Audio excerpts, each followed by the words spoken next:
हम लोग पढ़ेंगे सोना। क्या पढ़ेंगे? सोना महान लेखिका महादेवी वर्मा के द्वारा लिखा गया एक कहानी है जो उनके जीव जंतुओं के प्रति स्नेह, प्यार और करुणा, दया के भावना को प्रदर्शित करता है। महादेवी वर्मा एक महान लेखिका भी थी। यह कहानी वर्ग 7 का अध्याय 17 का है। पहले वह एक हिरण पालती थी, लेकिन उनके मृत्यु के उपरांत वह अपने जीवन में हिरण नहीं पालने का निश्चय किया। लेकिन परिस्थिति ऐसी आई कि फिर से उसको पालना पड़ा। मानव जो है पूरे सृष्टि, ईश्वर के जो सृष्टि है उस सृष्टि में सबसे सर्वश्रेष्ठ महान मानव को बनाया गया है। मानव को बुद्धि होता है, मानव सोच सकता है,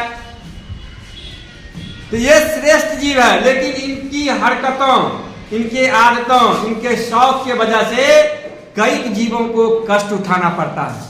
मानव जब जीव जंतुओं का शिकार करते हैं, उनके जीवन को नष्ट करते हैं, तो ये कोई अच्छी बात नहीं है।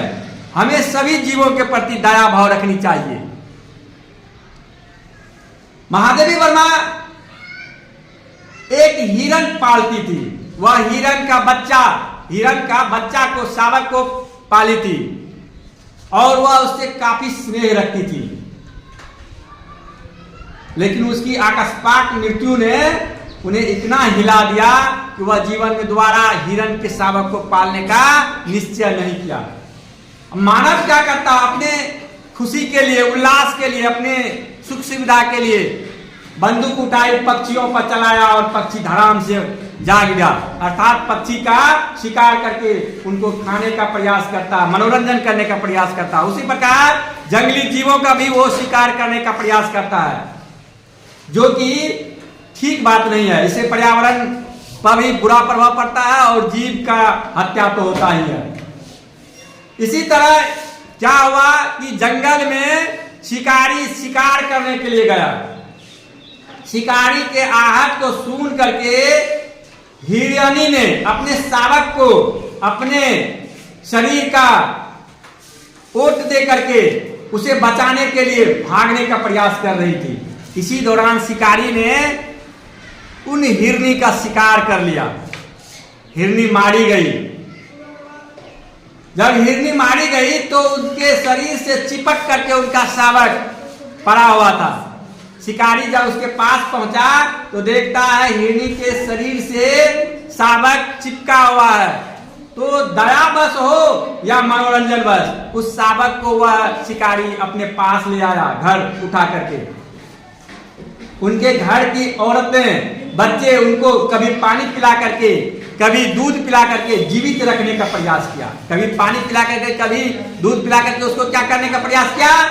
जीवित रखने का प्रयास किया। लेकिन कुछ दिन के बाद उसे लगा कि ऐसे अब अधिक दिनों तक जीवित रखना संभव नहीं है, तो उसे अचेता अवस्था में महादेवी वर्मा के पास पहुंचा दिया। महादेवी वर्मा को पहुंचा करके वह निश्चित हो जाना चाहता था कि इनका अब देखभाल अच्छी तरीके से होगा। महादेवी वर्मा बहुत ही स्नेह के साथ उस शावक को पालने का प्रयास शुरू की। उनका मुंह इतना छोटा था कि शीशी का जो बोतल का जो निपल था वह भी सही तरीके से उसके मुंह में नहीं आ पाता था। धीरे धीरे उसको दूध पिलाने का आदत लगाया गया और धीरे धीरे वह बच्चा न केवल महादेवी वर्मा से घुलता मिलता गया, बल्कि छात्रावास में रहने वाले अन्य बच्चे से भी काफी घुल मिल गए। धीरे धीरे समय कटता गया, दिन बीतता गया।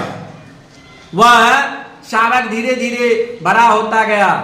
वह कंपाउंड में धमाचौकड़ी मचाते रहता, कभी छात्रावास में, कभी वर्ग कक्ष तक पहुंच जाता, मानो वह निरीक्षण कर रहा हो। एक दिन जब गर्मी का छुट्टी हुआ तो बद्रीनाथ जाने का प्लान बना महादेवी वर्मा का। महादेवी वर्मा अन्य जीव को भी पालते थे। जैसे जीवों में कुत्ता जो होता वह बहुत वफादार होता अपने स्वामी के प्रति। जब वह जाने लगी बद्रीनाथ। हालांकि उनको क्योंकि शावक बड़ा था, उनको ले जाना संभव नहीं था, तो अपने नौकरों चाकरों को ठीक से देखभाल करने का निर्देश देकर के वह बद्रीनाथ गई। क्योंकि ये शावक धीरे धीरे बड़ा हो गया था, कंपाउंड में पूरा धमा चौकड़ी मचाते रहता था। महादेव वर्मा को नहीं देख करके वह काफी उदास रहने लगा। कभी कभी गेट से बाहर जा करके जाने लगा, तो यह भय होने लगा कि कहीं इनके साथ कोई अनहोनी ना हो जाए, इसीलिए सोना को कंपाउंड में रस्सी से बांध करके रखना शुरू कर दिया उसका नौकर और चाकर। एक दिन सोना क्या किया, यह भूल गया कि वह रस्सी से बंधा हुआ है, बहुत ऊंचाई का छलांग लगाए और बंधे होने के कारण मुंह के बल गिर पड़ी, जिस कारण उसका मृत्यु हो गया। जिस कारण उसका मृत्यु हो गया। इतना सुनहरा उसका शरीर, आंख देखने में इतना सुंदर, सुडोल टांग, बहुत ही मनोरम दृश्य को प्रस्तुत करता था। जब महादेव वर्मा बद्रीनाथ से घूम करके आए तो सारे जीव कोलाहल मचाने लगे उसको देख करके हर्षोल्लास में, परंतु सोना नहीं था वहां पर।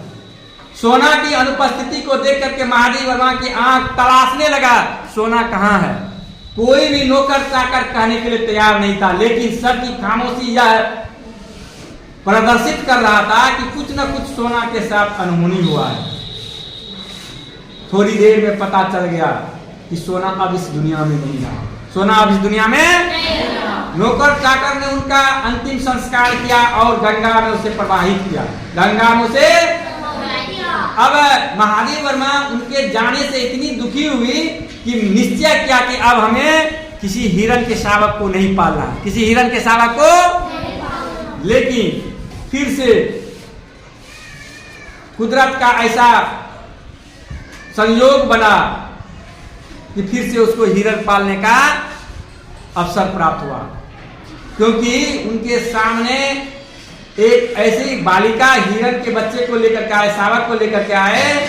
उस बालिका को यह विश्वास था कि इसकी अच्छी देखभाल महादेव वर्मा ही कर सकती है, अच्छी देखभाल महादेव वर्मा ही कर सकती है। इस प्रकार से यह कहानी खत्म होता है। कैसा लगा कहानी? इस कहानी से हमें क्या प्रेरणा मिलता है?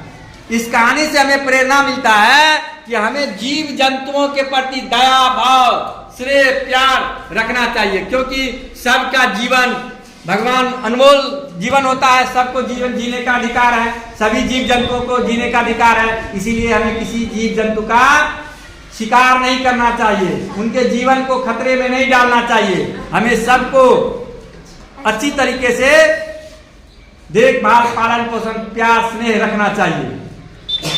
हमें इस कहानी से यही शिक्षा मिलती है। चलिए, धन्यवाद।